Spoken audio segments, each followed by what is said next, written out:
남자가 열정이 떨어지면 뭐가 제일 먼저 변해요? 남자 안 만나봤어요? 전화 횟수? 전화하는 횟수 또요.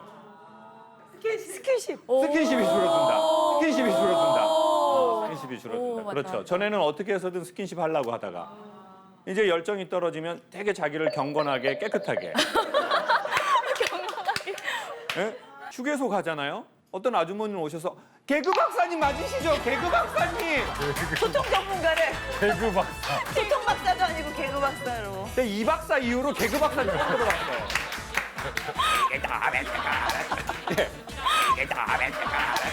예. 저 정말 이게 야.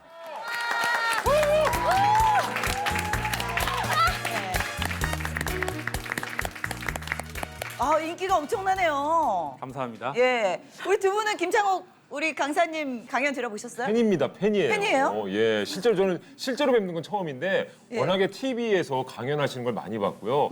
소통왕, 소통왕, 그다음에 이제 공감왕, 그리고 또 연기력까지 갖추고 계시니까 연기 잘하죠. 그냥 빠져들어서 보게 돼요. 네. 예, 우실 때 저도 같이 울고, 웃을 때 저도 같이 웃고, 예. 예, 속이 뭔가 뻥 뚫리는. 좋은 것 강연을 하실 때만큼은 사람의 혼을 쏙 빼놓으시는 것 같아요, 진짜. 하실 때만. 네. 하실 때만. 아, 그리고 이거 많아요. 사석에서도 혼을 쏙 빼놓더라고요. 네. 자, 오늘 강연 주제가 궁금합니다. 오늘 제목이 아무것도 하기 싫은 당신에게. 아, 여기서 느껴져. 벌써 위로가 된다. 예. 고래가 한번 숨을 쉬듯이 숨 쉬고 가는 시간이 되도록 해보겠습니다. 네. 자, 우리 김창옥 교수의 강의 들어보겠습니다.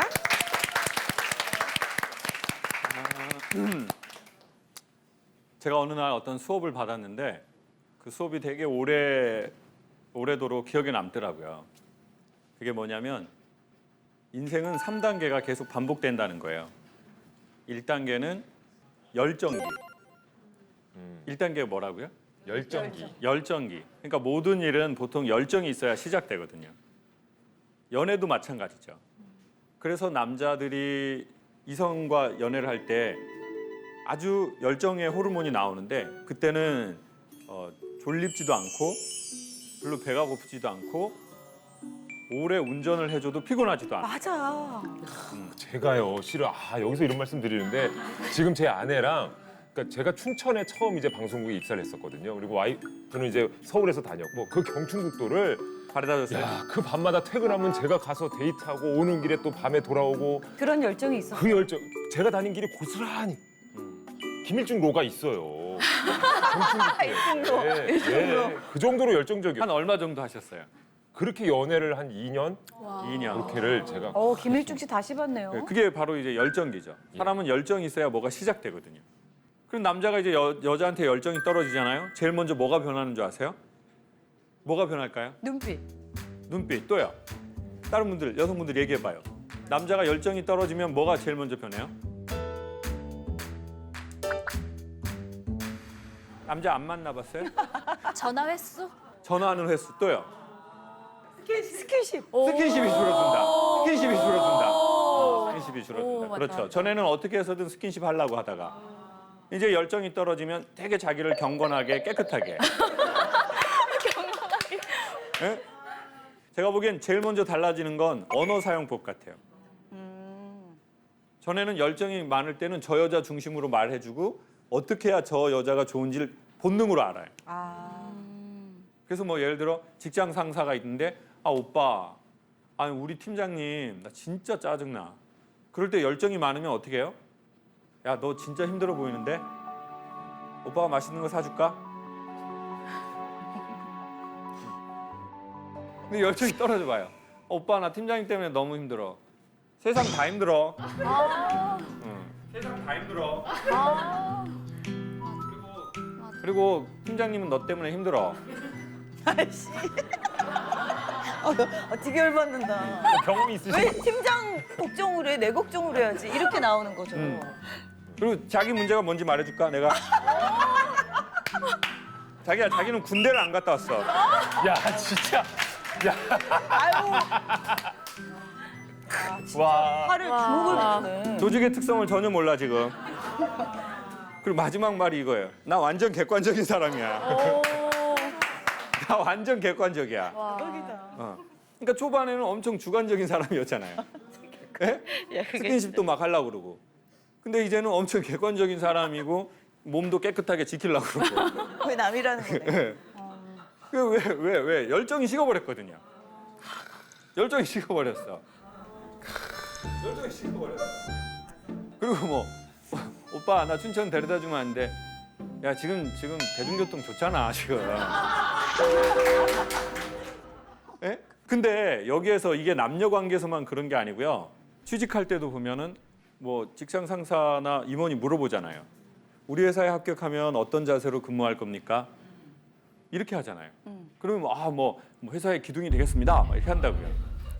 예? 그리고 막 5년 지나면 기둥을 부시고 싶습니다. 막 이럴 때가 온다고요. 그리고 목소리도 달라져요. 서비스 하는 분들인 경우에 처음에 열정기 있을 때는 음성이 자연히 업된다고요. 이렇게 해서 안녕하십니까 이렇게 된다고요. 안녕하십니까 고객님. 이제 한 7년 지나면 안녕하십니까. 맞아. 안녕하십니까. 쪼가 웃자. 그러니까 영혼은 빠지고 음정만 남아요. 왜? 열정이 지났으니까. 사람은 열정기 때 착각을 한대요. 이 열정이 영원히 갈 거라고.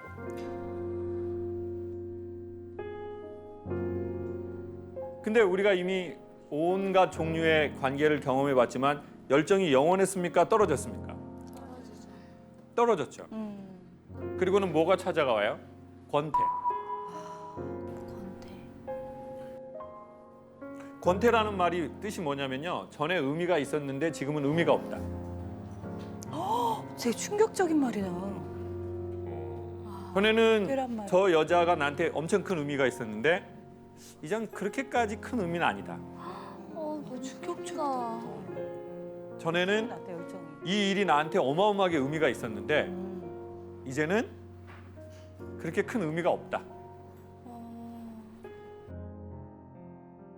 저는 올해 이제 19년 한 20년 정도 강의를 한 것 같아요. 그랬는데 처음에는 정말 열정적이었던 것 같아요. 강의에 대해서 너무 좋았어요. 그래서 여기 종로에서 1시간에 2만 원 받으면서 2시간을 했어요. 19년 전에. 그래서 이제 2시간에서 4만 원을 받고 회사하고 반반 나눠서 제가 이제 2만 원 갖고 그리고는 끝났는데 이렇게 수강생분들이 저한테 강사님 저기 꼴에서 파전 사주세요 이러더라고요. 그래서 싸대기를 때리고 싶더라고요. 그냥 지금 저 어디서 지금 나 2만 원인데. 근데 너무너무 기분이 좋은 거예요. 사람들하고 재미있게 수업도 하고 끝나고 같이 밥 먹자고 하고. 엄청 행복했어요. 정말 그때가 제 강연의 최고의 열정이었던 것 같아요. 선생님, 그럼 이제 1000배가 뛰었으니까 저희 소고기 사주세요. 강의 끝나고 소고기 사주세요, 선생님. 아니 1000배면 얼마예요 지금? 그러니까 그때는 너무너무 재밌는 거예요. 이렇게 막 서로 농담하고 같이 밥 먹고 끝나고 기분 좋고. 그리고 그때 이런 마음에 제 자부심이 있었어요.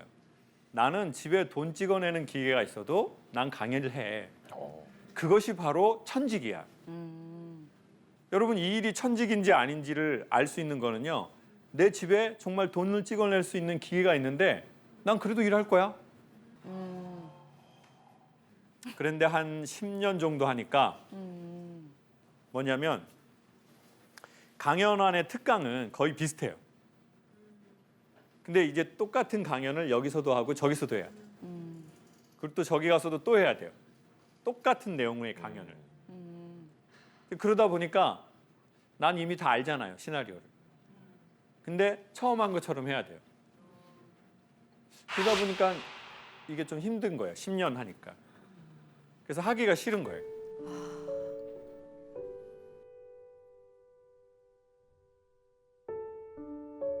그리스 로마 신화에 신이 인간에게 내리는 형벌 중에 하나가 뭐가 있냐면요. 똑같은 일을 반복하게 하는 거래요.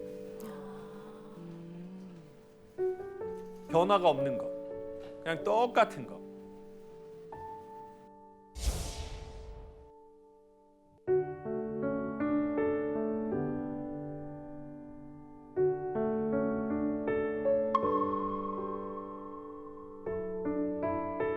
어느 날 삶이 깨지는 때가 와요. 어느 날 내 경제가 깨지는 때가 와요. 맞아요. 어느 날 내 자존심이 깨지는 때가 와요. 내 잘못이든 누군가의 잘못이든. 자, 여기 이 자리에서 강사님 저는 10년 동안 똑같은 일을 한 게 있어요. 손 한번 들어보세요. 몇 분 정도 되셔요? 10년 동안 뭐 같은 일. 10년 이상, 10년 동안. 그래요. 자, 어떤 일인지 선생님 마이크 잡고 선생님 어떤 일 10년 동안 하셨어요? 네, 한 직장에서 지금 11년 차. 11년 차. 오. 네. 어떤 업무 하세요? 저는 직원들 교육하고 있습니다. 직원들 교육하는 거. 권태기는 한 번도 없었어요. 계속 좀 열정적이세요. 어떠세요 아직까지는? 뭐 그 369년 차에 오잖아요. 되게 네, 권태기는 369지. 네, 합류 세 번 지나간 것 같습니다. 3번 지나갔어요. 우리 선생님 어떤 일 업무 하셨어요? 저는 중학교 때부터 작년까지 운동선수 했었거든요. 운동? 운동선수. 운동이? 어떤 종목? 저는 스노보드 선수 했어요. 아. 몇 년을 하신 거예요? 한 16년 정도 했어요. 권태기가 있나요? 근데 운동선수들은? 권태기는 아니었던 것 같아요. 그냥 체력적으로나 좀 정신적으로 힘들었었던 때는 있는데 아, 그게 의미가 없진 않았어요, 저한테. 아, 그래요. 되게 럭키한 경우네요. 네, 그렇죠? 천직이었던 것 같아요, 그게 생각해보니까. 근데 저는 일종 씨가 좀 궁금해요. 왜냐면 프리랜서를 하겠다 할 때 많은 분들이 좀 우려도 조금 있었어요. 그럼 몇 년 하시고 프리랜서 하신 네. 거예요? 저도 딱 10년 10년. 근무를 예. 하고 사표를 던지고 프리를 했는데 프리를 이제 5년 차 하고 있는데요. 근데 이제 직장인으로서 어쨌든 일이 없어도 매일 출퇴근을 하던 사람이 갑자기 오늘 쉬고 내일 쉬고 오라. 하면서 봐, 내일모레도 스케줄이 없네? 이 불안감이 네. 야 내가 만 60세 정년을 포기하고 지금 열심히 해보겠다고 나왔는데 일이 없다. 아. 근데 제 주변 친구들이 간혹 그런 말을 해요. 야 일중이 너 프리 선언하더니 진짜 프리해졌니? 요새 통 방송에서 못 봐.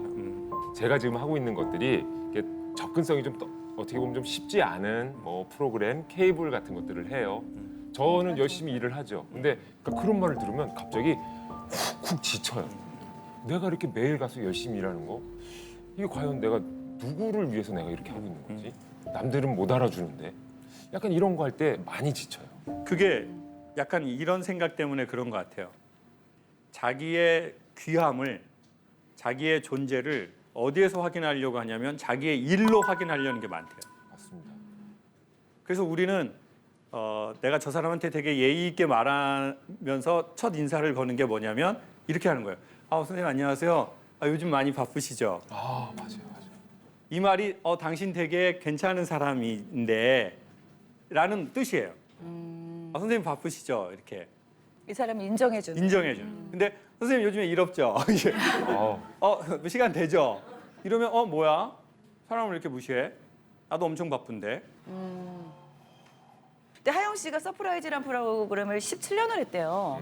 권태로움을 그런 건 전혀 없으셨어요? 느낀 적이- 17년 동안? 솔직히 서프라이즈 하지 않죠 이제 우리는. 아우 진짜 솔직히 17년 동안 서프라이즈를 하면서 저희 PD님들이 거의 20분 정도가 바뀔 정도로 제가 그 한 프로그램을 지키고 있었는데 네.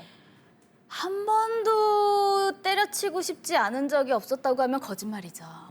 왜냐하면은 정말 그 프로그램 자체가 이미지가 워낙에 굳혀지는 프로그램이기 때문에 다른 프로그램에 캐스팅되기도 너무 어렵거든요. 솔직히. 저 사람은 서프라이즈 배우야. 네, 이렇게. 딱 이제 드라마 단역으로 나가도 어머 음. 저 서프라이즈 촬영 온 거 아니야? 이러면은 아. 다른 드라마에서도 싫어한단 싫어요. 말이에요. 시선이 뺏기기 때문에 너무 싫어하더라고요. 아. 그래가지고 예전엔 한동안 이미지 변신도 해보고 싶어가지고 제가 코 수술도 하고 막 했었어요. 아, 네. 공사 들어간 거예요? 네, 한 번 했습니다. 네, 한 번 하고 막 해가지고 했는데 이게 한 번쯤 슬럼프가 오더라고요. 아, 그게 몇 년 차셨어요? 한 3년 차쯤에 이제 슬럼프가 와가지고 3년 차에.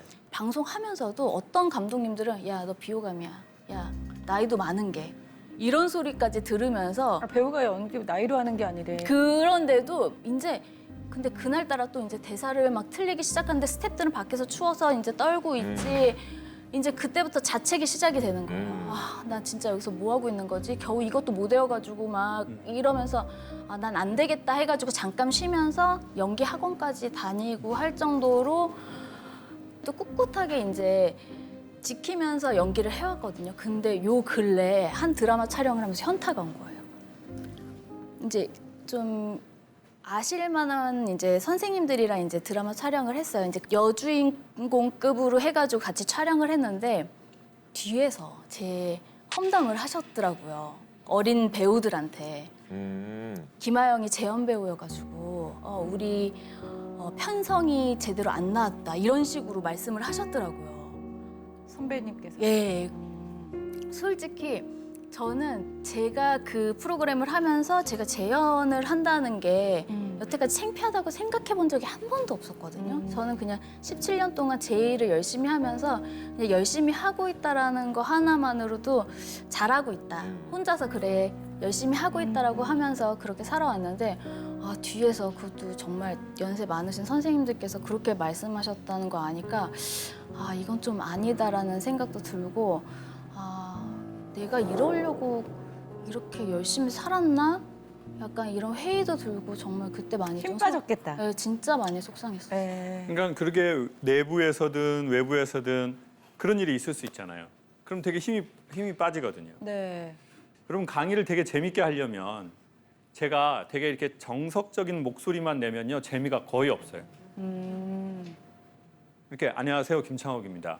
열정이 지나서 권태, 권태가 지나서 무엇이 올까요? 권태가 지나서 무엇이 올까요? 왜 이렇게 웃기냐 근데. 이것도 웃겨.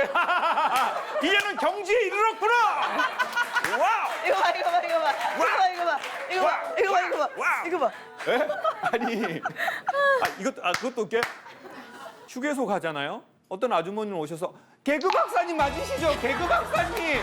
소통 전문가래. 개그 박사. 소통 박사도 아니고 개그 박사로. 근데 이 박사 이후로 개그 박사 처음 들어봤어요.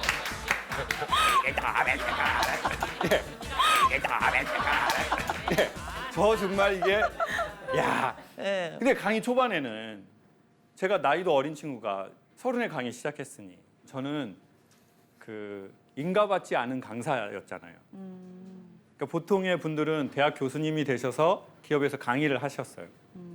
근데 저는 그냥 어디에서 인가받지도 않은 애가 그냥 와서 강연을 한 거예요. 그러니까 근본이 없는 거예요. 안녕하세요 김창옥입니다. 이러면 아무도 안 들어주고 재미도 없는 거예요. 그러니까 목소리도 띄우고 약간 연기도 좀 인위적으로 하고 그래야 사람들이 좋아하셨어요. 그래서 이제 계속 그렇게 했는데 어느 날 사람들이 저를 보고 쟤는 좀 가볍더라고 강의가. 지금은 유쾌하다고 하잖아요. 지금은 재밌다고 하잖아요. 그때는 가벼워. 애가 참 가벼워. 언짢다. 뭐 깊이 있는 애는 아니야. 그럼 이제 그런 얘기를 할 때 속으로 너무나 힘들고 뭐 그런 시간을 보냈던 것 같아요. 그래서 그 권태가 이제 10년 만에 온 것 같아요. 근데 보통의 직장들은요 거의 3년 지나면 비슷해져요. 하기가 싫어 이제. 근데 안 할 수가 없어요. 왜요? 이제는 강연 단가가 올랐고 이제는 강연 단가가 올랐고 예? 나는 단가에 맞는 오토바이를 샀고 오토바이. 그래도 유지는 해야 되니까. 네? 유지를 해야 되니까. 또 헬멧도 사야 되고 또 헬멧이랑 어울리는 또 신발도 사야 되고 뭔가 하나만 살 수는 없잖아요. 여러분 명품백을 사면은 여성분들 어때요? 그거에 어울리는 옷을 사야 되잖아요. 가방만 명품 그리고 신발 집신 신고 다닐 수는 없잖아요. 네? 그럼 가방에 어울리는 것도 또 가져야 되고 차도 나도 좀 이제 나중에 좀 큰 차, 좀 럭셔리한 차 사고 싶은데 근데 럭셔리한 차 사면서 고시원에 주차하긴 그렇잖아요. 공영 주차장 쓰기 그렇지. 예. 그럼 또 집도 맞춰서 사야 되고 그러면 나는 한 달에 이만큼 벌어야 돼요. 나가는 게 있어요. 그럼 난 일을 해야 돼요. 그래야 되잖아요. 근데 나 처음에 이렇게 시작하지 않았는데 나 마음으로 시작했는데 이젠 마음이 없어졌네. 그게 제일 슬프고 제일 비참하고 제일 마주치기가 어렵더라고요. 힘들더라고요. 근데 권태가 오는 게 문제가 아니라 권태에 임하는 우리의 자세와 태도거든요. 근데 그때 그 권태기를 제일 잘 못 넘기는 사람들의 유형이 뭐냐면 저처럼 자존심이 센 사람, 자기 이미지를 되게 중요하게 생각하는 사람, 자기 이미지와 자기 자존심이 너무 세니까 흔히 말해서 뭘 못하냐면 커밍아웃을 못하는 거예요. 고백을 못하는 거예요. 아, 저는 좀 이렇게 해서 힘들어요. 못하겠는 거예요. 상담받으러 못 가겠는 거예요. 왜요? 갔는데 그분이 상담 접수하시는 분이 나 강사님 팬인데? 어머, 강사님 팬인데 강사님 우울증 접수하러 오셨어요? 이러면 이제 이렇게 연관되어서 생각이 드는 거예요. 내가 이때까지 했던 말이 모두 다 파산이네.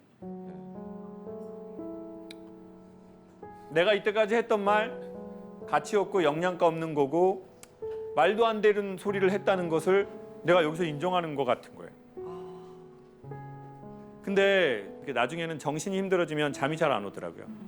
그래서 정신과에 가서 약을 좀 받고 싶었죠. 그래서 갔는데 너무 가기가 좀 부끄러운 거예요. 지금 생각하면 부끄러울 일이 아닌데. 맞아요. 소통 강사가 정신과에 왔다는 얘기를 들으면 또 창피할까 봐. 그래서 이렇게 갔는데 이제 조심조심히 갔는데 남자들이 의외로 많은 거예요. 젊은 남자들이. 제 앞에 두 분이 대기하고 있었어요. 한 분은 공중에서 숫자를 세고 있었고 그리고 한 분은 손으로 계속 테이블을 이렇게 닦고 있었어요. 그리고 저는 누가 나를 알아보지 않나 계속 눈을 살피고 있었어요. 그리고는 마침내 제 차례가 됐어요. 그래가지고 이제 선생님 계신 방 안으로 들어갔죠. 근데 그분이 제 눈 안 보고 이러더라고요. 어디가 안 좋아서 왔어요.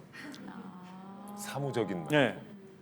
제 눈도 안 보고 이제 그 키보드 하시면서요. 그래서 제가 왜 목소리를 저렇게 하시지? 얘 심장이 이렇게 걸레 짜는 것처럼 쪼이고 저녁에 잠이 안 온 지 며칠이 돼서 왔습니다. 그러면 또 제가 기대하는 게 있었잖아요. 환자 입장에서. 그치, 약간 위로. 그러면 좀 이렇게 좀 젊은 분이 많이 힘드신가 힘드세요? 보다. 뭐 요즘에 이렇게. 또 젊은 분들도 많이 힘들더라고요. 그리고 이렇게 치면 되잖아요. 맞아. 근데 이제 심장이 쪼인다 이렇게 말하시면서 치더라고요. 그래서 이거 몰래 카메라인가? 근데 이제 또 그러는 거예요. 다른 증상은 없어요? 예? 다른 증상 없냐고요? 그 되게 부끄러운 거예요, 제가. 뭔가 이렇게 벗겨진 것처럼. 근데 여기에서 얘기를 하고 싶었어요. 아무에게도 할 수 없는 말을.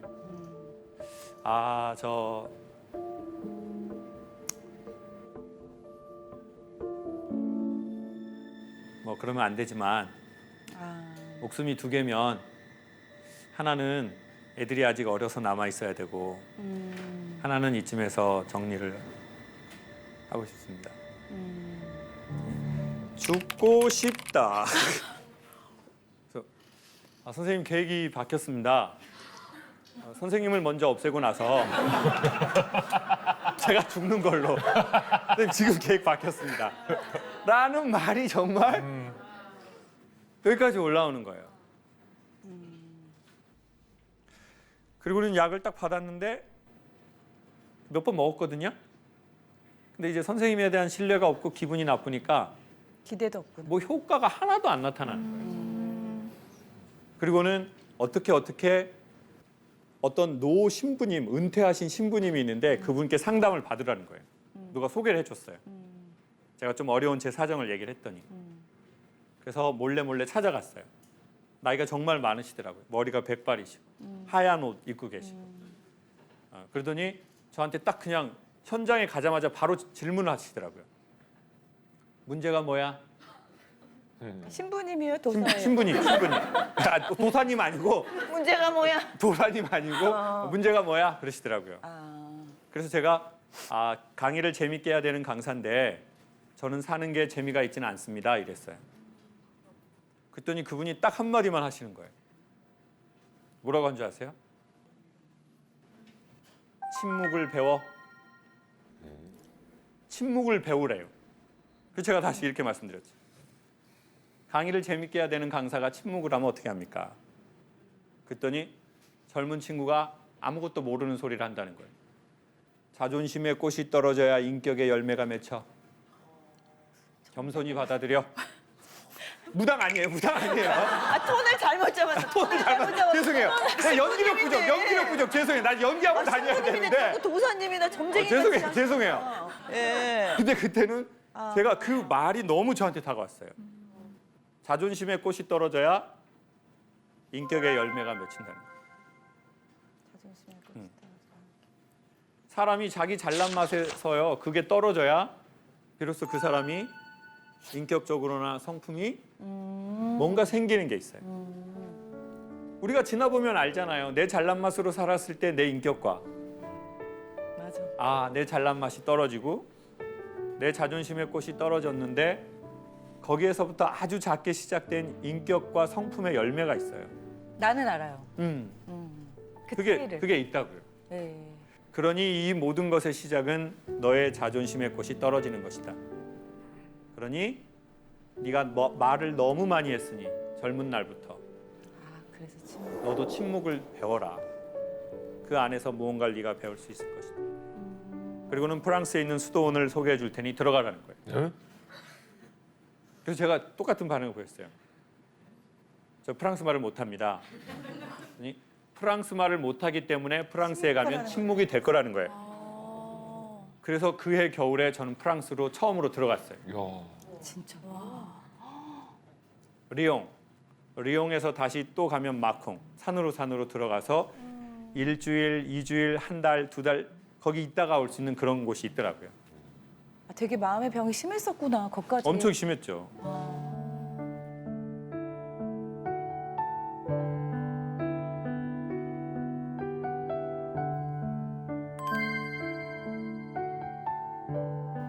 거기에서는 되게 간단한 침묵을 알려줘요. 첫 번째, 낮에는 소침묵. 아주 필요한 말만 살짝 할 수 있어요. 저녁 밥을 먹고 나서 그 다음날 아침 식사 전까지는 대침묵. 아무 말도 해서는 안 돼요. 아예. 아예.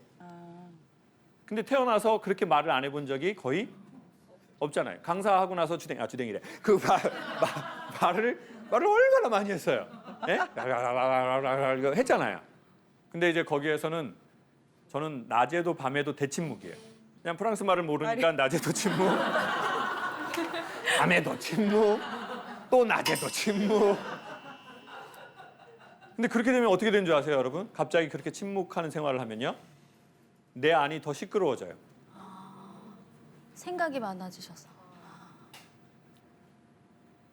왜 성악을 음악대학 들어와서 될 만하니까 또 안 되고, 강연을 시작해서 될 만하니까 또 안 되고, 아예 안 되는 건 아닌데 나는 왜 뭐가 조금 될 만하다 안 되고 또 될 만하다 안 되지?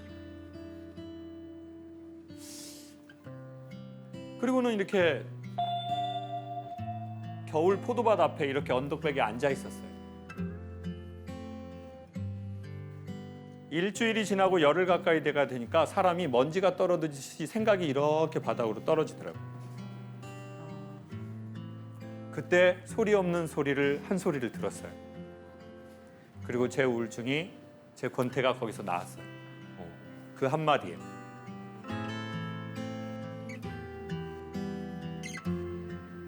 그래, 여기까지 잘 왔다. 다시 한번 들렸어요. 그래, 여기까지 잘 왔다. 눈물이 막 나더라고요. 그리고 제가 살아온 시간이 정말 영화의 한 장면처럼 지나가더라고요. 여러분도 이 얘기를 들었을 때 그래 여기까지 자랐다는 말이 마음에 탁 들어오면 여러분 살아왔던 시간들이 한 장처럼 지나갈 거예요.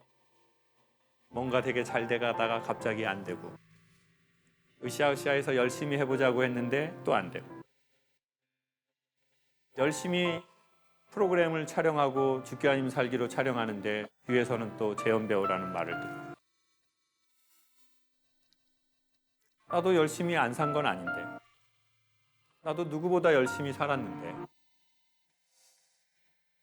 그때 사람들의 웃는 소리, 눈빛, 나 없이 조그맣게 떠드는 소리 그게 다 착착착착착착착 지나가.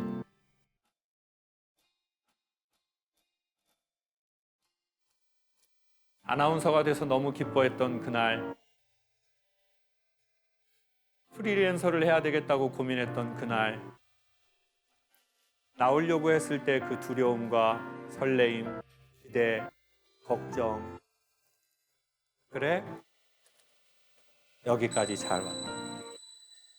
그건 성공했다는 말이 아니었어요. 그렇게 살아온 것을 봐준 느낌이었어요. 그게 내 자신이었는지 누구였는지 모르겠어요. 그리고는 30분 울고 나서 좋아져 버렸어요. 지금 제 양옆에 계신 분이 다 울어요. 우리 하영 씨도 지금 눈샘이 터져가지고. 그래요. 여기까지 잘 오신 거예요. 그거 1, 2년 한 프로 하는 것도 어려워요. 이게 한 프로를 17년을 정말 한다는 어렵죠. 거. 정말 그리고 어렵죠. 또 아까 그 정말 조금 모자라신 선배님께서 이렇게 쭉 가고 있는데 정말 우리를 확 넘어뜨리는 거거든요. 그래서 못 일어나는 사람도 있어요. 그렇죠. 솔직히 진짜 중간에 정말 때려치고 싶은 적은 정말 많긴 했었는데 여기까지 잘 왔어라고 저도 생각을 하거든요. 네네. 그렇기 때문에 아직 그래도 제가 버틸 수 있는 그 원동력은 그래도 많은 분들의 응원 때문에 잘 버텼다고 생각을 해요. 네. 여러분 한 분야의 일을 10년 동안 하는 게 엄청 어려워요. 맞아요. 예. 부부가 10년 사는 거요? 기네스북이에요, 그냥. 예? 대부분의 부부가 정서상 이혼인 사람 많아요. 정서상 이혼. 이게 정확한 통계겠다. 네, 정서상 이혼. 네. 여러분, 사람이 권태기에 들어서면 또 착각을 한대요. 이 권태가 영원할 것 같아. 근데 이 또한 지나가리라. 그리고 사람은 마지막으로 그러면 3단계로 성숙기로 간대요. 열정지나 뭐예요? 권태. 권태지나 성숙. 여러분 정말 비싼 고기는 불꽃에 구우면요 겉은 타고 속은 안 익어요. 아, 그럼 뭐에 구울까요? 에어프라이. 에어프라이, 에어프라이, 에어프라이, 에어프라이. 오늘 여기 에어프라이, 에어프라이. 아, 겉은 바삭, 겉바, 속촉. 자, 에어프라이가 아니라 자, 숯불, 숯불. 열정은 불꽃. 불꽃이 떨어지고 건강해지면 우리는 숯불이 되겠다. 뿔이 되네. 그러면 가장 좋은 재료를 구울 수 있는 그 상태가 오실 거예요. 그러니 지금 열정기에 계신 분이라면 이 열정이 영원한 것이 아니니 되게 즐겁고 고맙게 이 열정을 잘 태우면 좋겠어요. 근데 지금 권태가 오셨다면 그 권태가 왔다는 거의 첫 번째 의미는 뭐냐면요. 우리가 열정적으로 살았다예요. 그러니 이 권태를 당장 이겨내려고 하지 말고 내가 열정적으로 지난 17년을, 10년을, 20년을 일을 했고 살아왔구나. 그래, 여기까지 잘 왔다. 잘 왔다. 잘 왔다. 네가 권태롭다는 건 애썼다는 증거다. 그러니 잠시 쉬어가도 괜찮다. 주변에 저런 친구가 있다면 좋을 것 같아요. 그죠? 매일 전화하죠 그럼. 남편이 저렇다면 최고지. 근데 아내가 이런 말 해요? 아니 뭐 가끔 하죠. 그 밖에서 방송에서 많은 여성분들을 웃겨주는데 왜 집에 오면 자기를 안 웃겨주냐. 그래서 제가 웃고 싶으면 너도 돈을 내라. 출연료를 줘라 MBN처럼. 그러면 나도 2시간 웃겨줄 수 있다. 네. 우리 여기 계신 청중 여러분들의 고민과 사연을 또 함께 나눠보는 시간 갖겠습니다. 저는 태어날 때부터 귀가 잘 들리지 않았습니다.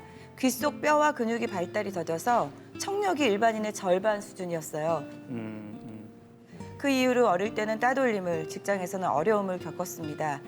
저는 피부관리사로 일했는데요. 어느 날 선배가 마사지를 가르쳐준다며 제 등을 세게 눌러댔고 아프다는 제 말에 다들 이렇게 배우는 거야 라면서 멈추질 않았어요. 그날 밤 저는 등이 아파 엎드려 자면서 울었어요. 뿐만 아니라 제가 선배 말을 조금이라도 놓치면 아이고 저거 또 일하기 싫어서 또 안 들리는 척하지라는 비아냥이 돌아왔어요. 제 귀에도 너무 선명하게 들렸던 그 말은 제 마음에 큰 상처를 남겼습니다. 3년간 노력했지만 일을 배우기는커녕 손가락 인대까지 망가져 더 이상 피부관리사 일을 할 수 없게 됐습니다. 지금은 다른 일을 알아보고 있어요. 자존감이 바닥을 친 상황에서 제가 어떻게 하면 두려움을 극복하고 새 직장에서 잘 적응할 수 있을까요? 오늘 이 자리에 계신 우리 이분 사연의 주인공이 여기 계시는군요. 퇴사 후 지금 약간의 또 네, 자기 맞아요. 시간을 갖고 계시는 중이시죠? 네네. 근데 왜 3년이나 왜 이렇게 말을 안 해보셨어요? 아니, 해봤는데 근데 사실 제 귀라는 게 개선이 되지 않으면 그런 게 반응이 똑같은 거죠. 그러니까 차라리 말을 그 말자. 문제가 해결되지 않는 문제였기 때문에 분명히 입사 전에 얘기를 했음에도 불구하고 처음에는 이해를 하시는 것 같았는데 근데 이제 일을 같이 하면서 뭔가 답답하니까 그분들도 이제 그러셨던 것 같아요. 저는 이제 그분들의 밑에서 배우는 배워야 입장이었고 말하면 사이만 나빠지니까 네네네. 그냥 참고 하셨군요. 피부관리실이 또 조용하잖아요. 그러니까 작은 소리로 이제 손님들이 편안하게끔 작은 소리로 이렇게 부르고 해야 되는데 맞아. 그러지를 못했던 거죠. 그러니까 지금도 이제 평상시에 말하거나 이제 사람들 만나서 이제 하는 거는 괜찮은데 직장에만 들어가면 이게 주눅이 자꾸 들더라고요. 생각만 해도. 저희 아버지가 청각장애 있으시거든요. 그래서 아버지는 3급이세요. 네, 그래서 우리가 당연히 그렇잖아요. 안 들리면 말을 크게 하게 돼 있거든요. 내가 어느 정도 말하는지 모르기 때문에 소리가 커지는 거예요. 네, 맞아요. 그래서 아버지가 어렸을 적부터 그 말을 좀 크게 하셨던 것 같아요.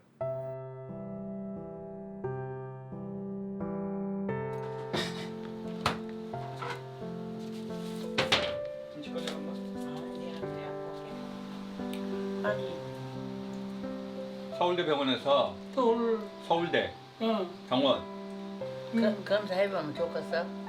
검사하면 좋겠냐고. 제가 말 좋으면 말하면 근데 소리 안 나게 말하면 난 말 못하는 이렇게 거지. 근데 좋겠냐고 하면 좋겠다고. 아니 자꾸 해주면 좋지.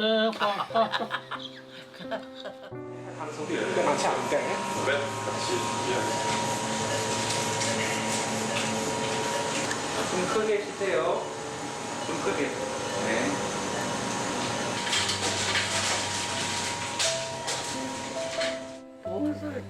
와. 와, 소리가 들리고 뭐 달더러. 소리가 들려, 소리. 소리가 들려. 와. 세상 천지 처음 방한 소리. 야, 와, 고구만. 그래서 얼마 전에 아버지하고 그 능이 버섯 백숙집 갔는데 뭐 애들이 옆에서 막 시끄럽게 하니까 저희 아버지 청각장애 있으신데 아버지가 갑자기 수술을 하시고 났잖아요. 근데 저한테 이러는 거예요. 시끄러! 저희 아버지 청각장애가 있으신데 와. 인공아우를 하고 소리를 이제 들리세요. 70년 만에. 70년 만에. 70년 만에. 아버지가 85이시니까 아버지가 10대 때 청력을 잃으셨어요. 네네. 네. 그래서 제가 선생님이 얘기하시는 게 뭐 다 제 가족에서 오래 경험했던 거니까 충분히 마음이 더 그런 것 같아요. 지금은 귀가 어느 정도 들리세요? 네, 정상인의 원래는 한 50~60% 정도 들렸었어요. 중학교쯤에 한 번 수술을 했었는데 다시 안 좋아졌었거든요. 그래서 그때 이후로 뭔가 수술해도 안 되는구나라는 그런 게 생각이 들어서 수술을 계속 안 하고 그냥 버티고 있었는데 이제 일로 인해서 또 이렇게 되니까 근데 일은 또 해야 되잖아요. 제 나이가 또 있으니까. 그러니까 이제는 한번 수술 다시 해보자라는 그 생각으로 이제 다 가을쯤에 했었는데 이번에는 다행히 성공적으로 수술이 잘 돼서 네, 정상인의 80%로 네, 많이 좋아졌어요. 잘 됐다. 네. 예. 그러면 그때보다 이제 그 전 직장 다니시던 때보다 귀가 좀 잘 들리시게 된 거죠. 네. 근데 이제 문제는 다른 쪽이 아직은 좀 불안전하기도 하고 또 일에서 좀 안 좋은 경험을 한번 겪었다 보니까 다음에도 또 그러면 어떡하지? 이런 고민도 되고 그 마음속에 아직은 자존감도 낮고 상처도 남아있는 것 같아요. 두려운 마음이 있어요. 근데 정말 많이 두려운 사람은 사실 내가 두렵다고 말하지는 못하거든요. 선생님은 꽤나 마음에 힘이 있기 때문에 내가 두렵다고 말하는 거거든요. 그래서 꽤 본인 스스로의 힘을 갖고는 계신 것 같아요. 근데 어떻게 보면 사실 이 세상이라는 게 나보다 조금 약한 상황에 있는 사람이 있으면 내가 조금 그 사람을 이렇게 좀 더 짐을 나눠지면은 참 이게 이상적인 가족이고 사회인데 또 하나의 우리의 현실의 사회는 우리가 이미 다 경험해봐서 알지만 약간 그 정글과 같은 게 있는 것 같거든요. 그게 뭐냐면 약한 자를 먼저 이렇게 공격하려는 사람의 안 좋은 성향이 좀 있어요. 사람 안에는. 그리고 사실은 그것은 우리가 그 세상을 다 바꿀 수는 없고 이게 갑자기 바뀌지는 않는다. 그리고 나도 답답하지만 저들도 나 때문에 어쩌면 분명히 답답할 게 있다. 그러니 내가 건강해지는 그날을 위해서 나도 앞으로 1년, 3년, 5년은 나도 저들을 기다려주고 나도 나를 좀 기다려주자. 그러니 나도 이 기간을 감수해낼 내 마음에 그걸 좀 가지고 가자. 근데 그러려면 제가 보기에 어떻게 하면 도움이 되냐면 선생님이 어떤 얘기를 듣거나 어떤 소리를 들었을 때 선생님 마음에 괜찮아지는 사람이나 이야기가 있을 거예요. 그리고 한 달에 한 번 어느 정도 선생님이 좋을 때 자꾸 숨을 쉬어야 돼. 그래야 사람들을 이해하는 폭이 생겨요. 나도 나를 이해하고 나도 저들의 입장을 이해해 주는 거예요. 그리고 내가 두려운 거 있잖아요. 두렵대? 그때 나도 내가 지금 두렵구나. 그러면 그때는 이렇게 말해요. 그래 좀 두려워해도 괜찮아. 떨려. 그래 좀 떨려도 괜찮아. 좀 떨어. 어차피 지나가자. 그러잖아요. 그러면요 희한하게 호흡이 조금 컴다운 되면서 소리가 이미 아시겠지만 호흡이 안정되면 소리가 좀 더 잘 들려요. 네. 부디 귀가 완전히 좋아지기 전까지 그 시기를 잘 우리가 지났으면 좋겠어요.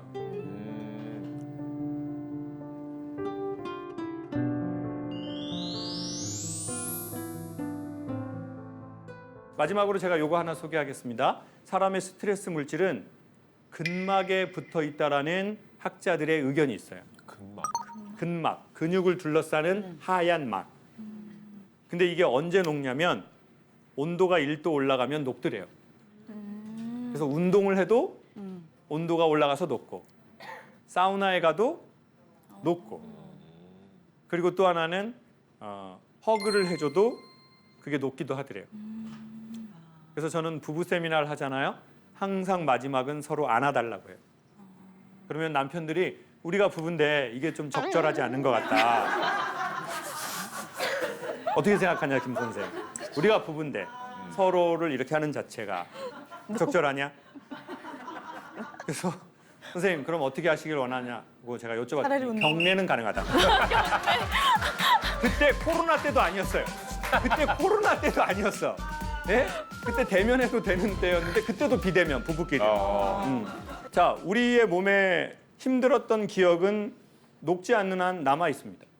그래서 이렇게 하면 정서적으로 자기를 힘들었던 기억을 안아주는 거랑 상당히 유사해요. 이렇게 한번 해보실래요? 권태기가 왔을 수도 있고 다시 성숙기로 갔다가 또 열정기로 갔다가 지금 또 권태기가 와 있을 수도 있고 그리고는 이제 이렇게 하는 거죠. 이렇게. 괜찮니? 괜찮아. 자, 한 번만 해볼게요. 시작. 괜찮니? 괜찮아. 괜찮니? 괜찮아. 괜찮니? 괜찮아. 괜찮아. 이거 언젠가 사람들 없을 때 차에서 운전하시는 분 어색하다 나한테 이렇게 네. 하니까. 혼자 한번 해보세요. 그때 눈물 나면 몸에 쌓인 스트레스 물질이 빠지는 거예요. 그리고 나를 알아줄 수 있는 제일 좋은 사람은 나니까요. 감사합니다.